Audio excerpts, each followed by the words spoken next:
칭찬을 하도록 하겠습니다. 오늘 본문 말씀은 마태복음 1장 18절에서 25절입니다. 제가 한 번 더 봉독해 드리겠습니다.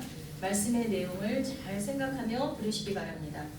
예수 그리스도의 나심은 이러하니라. 그의 어머니 마리아가 요셉과 약혼하고 동거하기 전에 성령으로 잉태된 것이 나타났더니 그의 남편 요셉은 의로운 사람이라 그를 드러내지 아니하고 가만히 끊고자 하여 이 일을 생각할 때 주의 사자가 현몽하여 이르되 다윗의 자손 요셉아 내 아내 마리아 데려오기를 무서워하지 말라. 그에게 잉태된 자는 성령으로 된 것이라. 아들을 낳으리니 이름을 예수라 하라. 이는 그가 자기 백성을 그들의 죄에서 구원할 자이심이라 하니라. 이 모든 일이 된 것은 주께서 선지자로 하신 말씀을 이루려 하심이니 이르시되 보라 처녀가 잉태하여 아들을 낳을 것이요 그의 이름을 임마누엘이라 하리라 하셨으니 이를 번역한즉 하나님이 우리와 함께 계시다 함이라. 요셉이 잠에서 깨어 일어나 주의 사자의 분부대로 행하여 그의 아내를 데려왔으나 아들을 낳기까지 동침하지 아니하더니 나음의 이름을 예수라 하니라. 아멘. 아기로 오셨으나 만왕의 왕이 되시는 예수님께 우리 경배합시다. 우리를 구원하시려고 이 땅에 오신 하나님께 경배합시다. 아멘. 네, 메리 크리스마스. 그 무슨 뜻인지 제가 작년 크리스마스 때 말씀드렸죠. 메리는 기쁨, 크리스 그거는 그리스도, 마스는 미사. 그러니까 기쁨으로 그리스도 예수께 경배하자, 예배하자 그 뜻인 거 아시죠? 여러분 성탄절은 며칠이에요? 12월 25일이죠. 진짜 그 날짜에 예수님 태어나셨을까요? 아니에요. 그 날짜는 정확하지 않습니다. 여러분 우리들 생일 보면 생일이 내가 3개 이상 된다. 없으세요? 저는 3개 이상 되는데 일단은 음력 양력이 있죠. 음력 날짜가 있고 양력 날짜가 있고 또 호적이 있죠. 호적으로 음력 양력도 따질 수도 있고 요즘 젊은 친구들은 호적하고 주민등록하고 자기 생일이 딱 맞지만 그리고 다 거의 다 양력으로 통일되지만 우리들은 그렇지 않죠. 좀 나이가 있으신 분들은 양력이 있고 음력이 있고 그리고 호적은 대체적으로 좀 늦게 되어 있죠. 그래서 예수님이 태어난 날짜가 12월 25일이 아니래. 12월 25일은 의미가 없어. 이렇게 얘기하시는 분들도 있는데 그 날짜는 큰 의미가 없습니다. 사실은 12월 25일을 성탄절로 지키는 나라가 더 많죠. 그런데 1월 7일을 성탄절로 지키는 나라도 꽤 많이 있습니다. 그래서 보통은 12월 25일부터 1월 7일까지 그 안에 이제 성탄절을 주로 지키고요. 또 여름에 성탄절을 지키는 나라도 있다고 합니다. 그래서 그 날짜는 큰 의미가 없고요. 그 사랑하는 가족, 친구, 동료들이 나라는 사람이 이 땅에 태어났다는 것을 귀하게 여겨주고 기억해 주는 것이 사실 중요한 거 아니겠습니까? 그것처럼 평범한 우리도 소수의 누군가에게 이 땅에 태어난 것에 대해 축하를 받고 축하해 주는데 예수님, 하물며 온 우주를 구원하시려고 이 땅에 오신 예수님의 탄생은 더욱 축하받으시고 영광 받으셔야 한다고 생각됩니다. 때문에 그 날짜가 중요한 것이 아니라 예수님이 이 땅에 오셨다는 것, 그것이 중요한 줄 믿습니다. 이게 얼추 12월 25일에서 1월 7일 사이쯤 된다라고 이제 학자들이 이야기하고 있습니다. 이 성탄절은 사전을 찾아보면 기독탄신일이라고 되어 있고요. 또는 크리스마스라고 되어 있어요.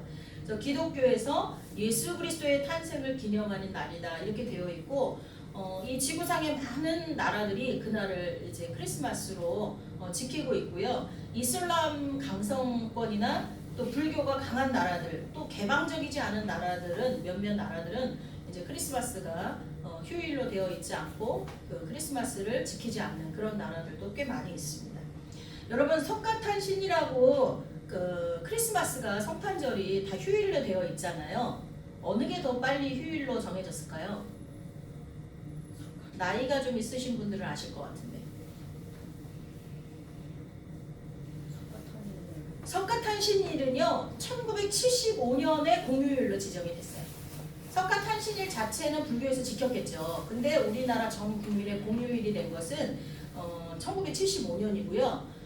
그리고 성탄절은 그에 비해서 1949년 26년이나 빨리 정부가 수립되고 최초로 지정된 공휴일 중에 하나였어요.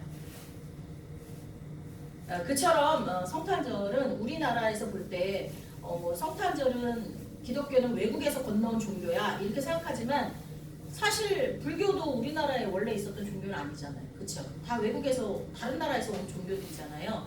그럼에도 불구하고 우리나라에 대한민국 정부가 수립되고 최초로 휴일로 정해진 그 공휴일 중에 크리스마스가 더 먼저 성탄절이 최초라는 것을 여러분 기억해 두시면 조금 자부심이 생기지 않을까 싶습니다.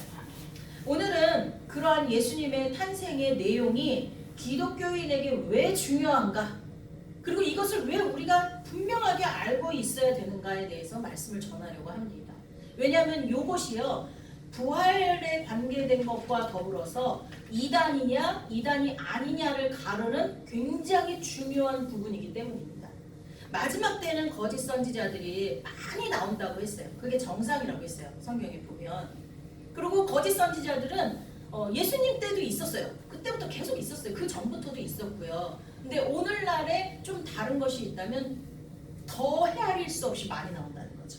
근데 그 거짓 선지자들의 유혹에 빠지지 않으려면 분명하게 우리가 가슴팍에 새기고 이 머릿속에 새겨 넣어야 될 부분이 있는데 그게 바로 오늘 이 성탄절의 내용과 부활절의 내용이에요. 근데 부활절의 내용은 제가 부활절 때 다시 말씀드리고요. 오늘은 성탄절에 관한 내용을 말씀드리려고 해요. 세월이 지나갈수록 성탄절의 의미도 기쁨도 점차 사라져가는 이 시점에 우리 성도들만이라도 제대로 성탄절의 의미를 알아야 될 줄 믿습니다. 그것은 우리가 주님께 이 땅에 아기로 오신 예수님께 감사와 영광을 올리기 위함도 있고요. 그리고 우리가 이단에 빠지지 않기 위한 이유도 있습니다. 먼저 예수님 탄생의 큰 의미는 뭐냐면요. 예수님이 성령으로 잉태됐다는 것입니다. 뭘로 잉태됐다고요?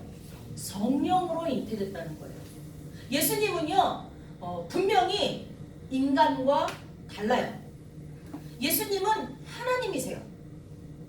예수님은 아버지 요셉, 어머니 마리아가 약혼하고 동거하기 전, 여기 18절에 나오죠. 뭐라고 나왔어요 아까? 18절에 보면 정확하게 기록되어 있는데 예수 그리스도의 나심은 이러하니라 그의 어머니 마리아가 요셉과 약혼하고 동거하기 전에 뭘로 잉태됐다고요? 성령으로 잉태됐다 그랬어요. 성령으로. 그리고 23절에 보라 처녀가 잉태하여, 누가 잉태해서? 처녀가 잉태. 처녀는 뭐예요? 남자를 모르는 여자죠. 남자와 잠자리를 하지 않은 여자예요. 잉태하여 아들을 낳을 것이다. 그의 이름을 임마누엘이라 하라 말씀하셨어요. 즉 보통 우리의 상식선에서 남자와 여자가 잠자리를 해서 남자의 정자와 여자의 난자가 만나서 자연스럽게 수정되는 그런 아기가 아니었다는 거예요.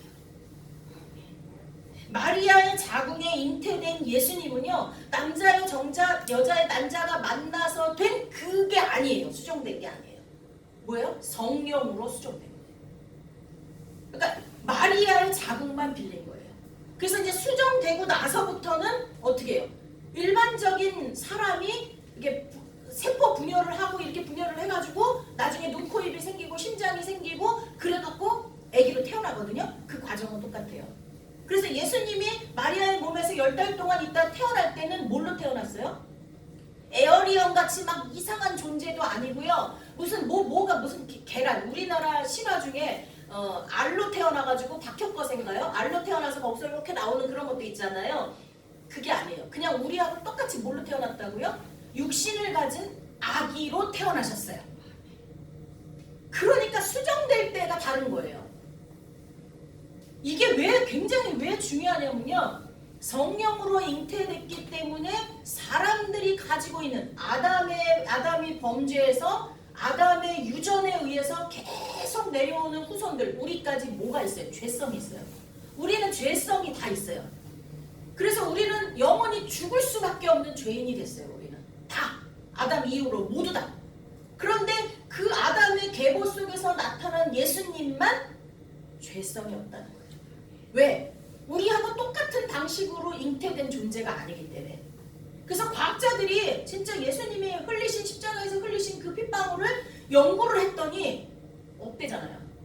여성과 남성이 그런 게 없대잖아요.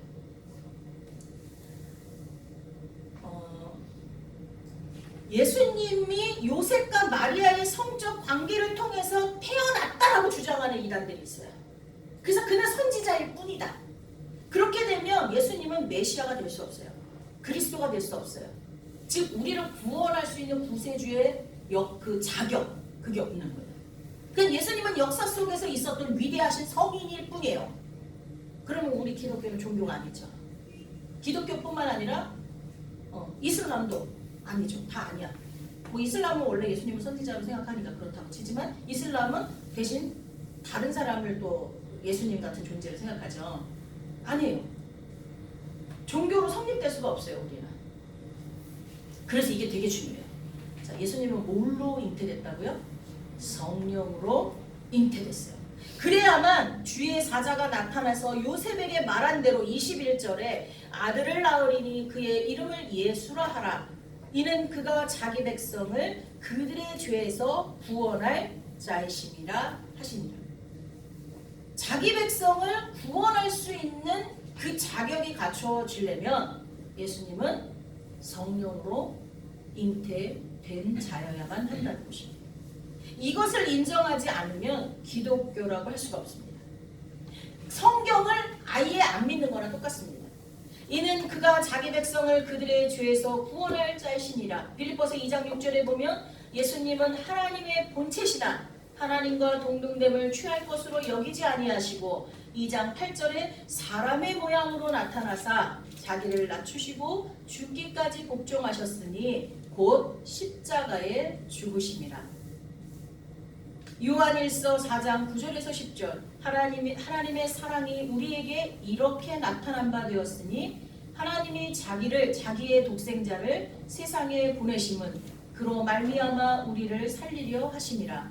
사랑은 여기 있으니 우리가 하나님을 사랑한 것이 아니요 하나님이 우리를 사랑하사 우리 죄를 속하기 위하여 화목제물로 그 아들을 보내셨음이라. 아멘. 여러분 성경은요 모두 다 예수님에 관한 이야기입니다. 오랜 세월 동안 저자가 40명이나 되고 그 40명이나 되는 사람들의 직업이 다 달라.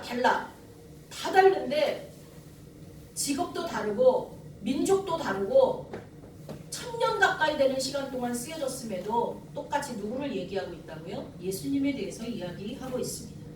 이것이 첫 번째 성탄절의 큰 의미입니다.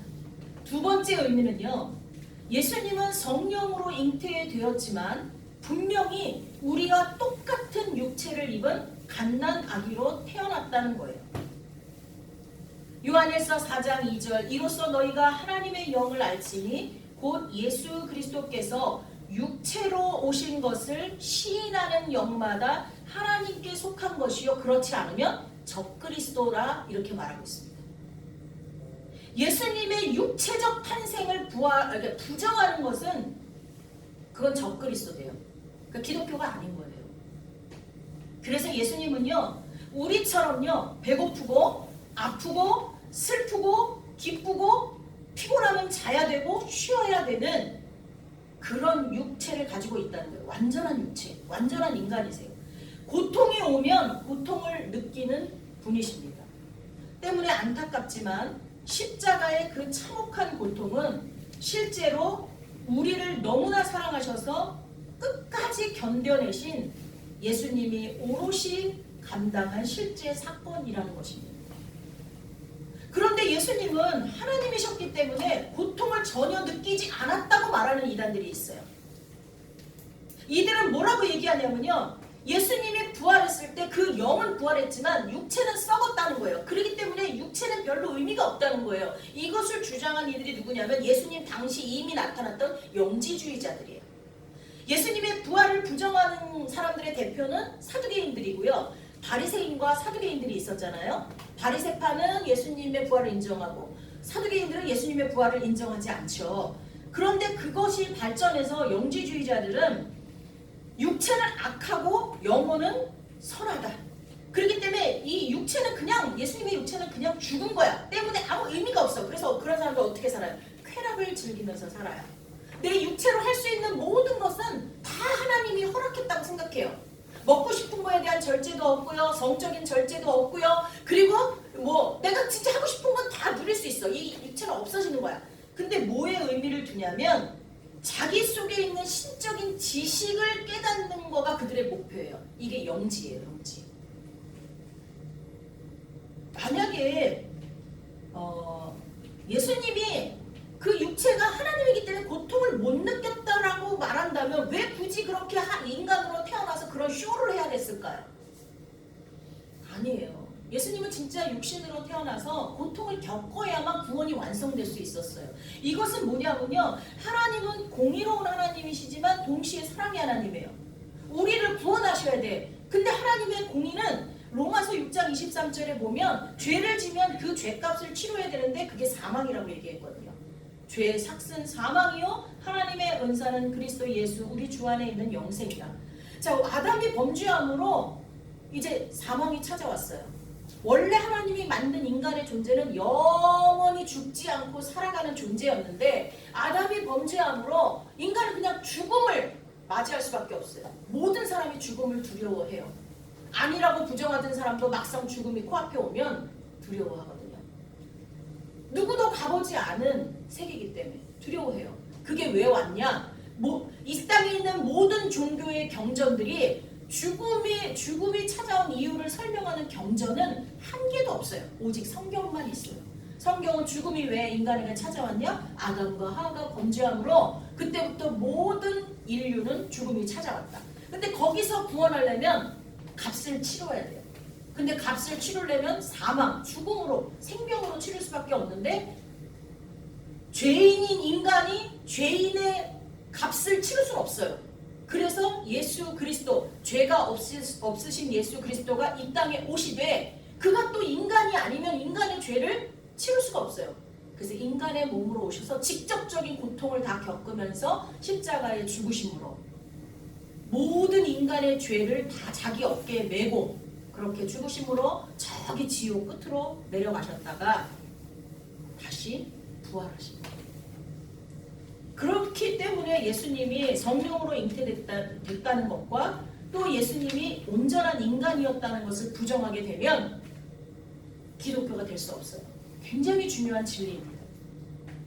이 부활을 부정하는 이단들은요. 대부분의 이단이 예수님의 부활을 부정합니다. 그리고 예수님의 부활을 인정하는 이단들도 사실은 자기 교주와 자기 종교에 속해 있는 사람만 부활한다고 합니다. 왜 그럴 수밖에 없냐면 예수님의 육체적 부활을 인정하지 않아야만 그 영원히 부활한 그 예수님의 영이 수많은 이단들의 교주의 몸으로 부활했다고 주장할 수 있기 때문입니다. 다 이단들의 교주는 다 뭐예요? 예수님이에요. 이 땅에 자기가 예수라고 할 자가 많이 나올 것이다 라고 성경은 예언했어요. 그래서 이단들의 교주는 다 자기가 예수예요. 그러려면 예수님이 육체로 부활했으면 자기는 다른 존재가 되거든요. 그래서 예수님의 육체적 부활을 부정할 수밖에 없어요. 또 어떤 이들은 예수님은 하나님이었고 단지 하나님이 아니었고 단지 훌륭한 선지자였을 뿐이다 라고 주장을 해요. 그래서 예수님의 시체는 제자들이 훔쳐갔다. 성경에 보면 그렇게 만들려고 조장을 해놨잖아요. 그래서 그것을 그대로 믿고 예수님의 제자들이 스승의 교훈을 따르고 포교 활동을 하는데 유리하게 하려고 그렇게 시체를 훔쳐가고 부활했다라고 주장한다라고 계속해서 믿는 자들도 많이 있다는 거예요. 그러나 여러분 이 시간 분명히 아시기 바랍니다. 이 땅에 아기 예수로 오신 예수님은 하나님이십니다. 믿으십니까? 아멘. 그래서 예수님의 신성, 예수님이 하나님이라는 걸 부정하는 자나 단체는 더 이상 기독교가 아닙니다. 성경이 그들의 경전이 될 수 없습니다. 또 예수님의 육체적으로 태어나신 그것을 부정하는 것, 예수님의 육체적 부활을 부정하는 것도 기독교가 아닙니다. 지금도 함께 하시는 진리의 영, 성령의 활동을 부인하는 단체도 있습니다. 성령님이 그때만 계셨지 지금은 없다라고 이야기하는 그런 이단도 있습니다. 하지만 아닙니다. 예수님은 성령으로 잉태됐을 뿐만 아니라 예수님이 죽으시고 부활하셔서 하늘 보좌 우편에 오르신 후에도 보혜사 성령님을 보내셔서 우리와 끝까지 함께 계시는 임마누엘 하나님이십니다. 오늘 보면 보라 처녀가 잉태하여 아들을 낳을 것이요 그의 이름은 임마누엘이라 하리라. 임마누엘은 뭐예요? 항상 우리와 함께 계신다는 뜻입니다. 요한복음 14장 한번 제가 잠깐 찾아서 읽어드리겠습니다. 요한복음 14장 16절에서 18절을 보면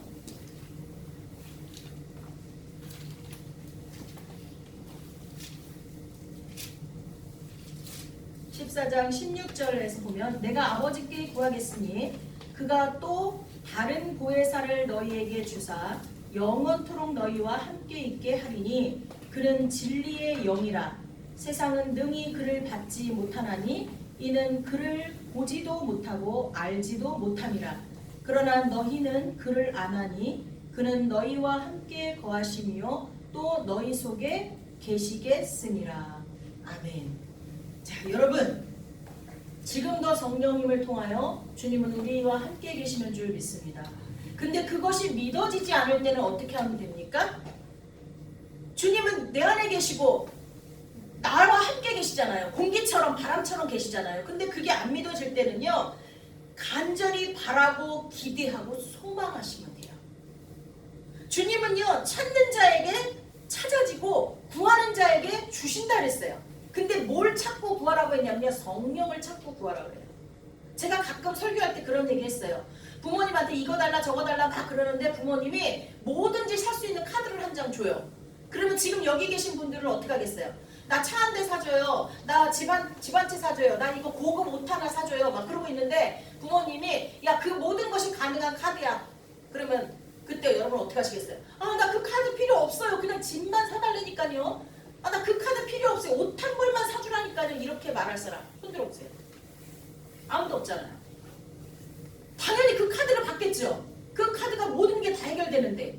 근데 주님이 뭐라고 얘기하셨냐면 나 뭐 주세요, 뭐 주세요, 뭐 주세요, 뭐 주세요 구할 때 그래 내가 다 줄게. 니네가 구하면 다 줄게. 성령으로 주겠다. 이렇게 말씀하세요. 그러니까 여러분이 구하는 걸 다 얻으려면 하나님이 주시는 성령을 받으면 되거든요. 그래서 너희는 이것저것 그냥 엉뚱하게 구하지 말고 성령 하나만 구하라 그랬어요. 그러면 우리가 원하는 것들을 다 받을 수 있다는 거예요.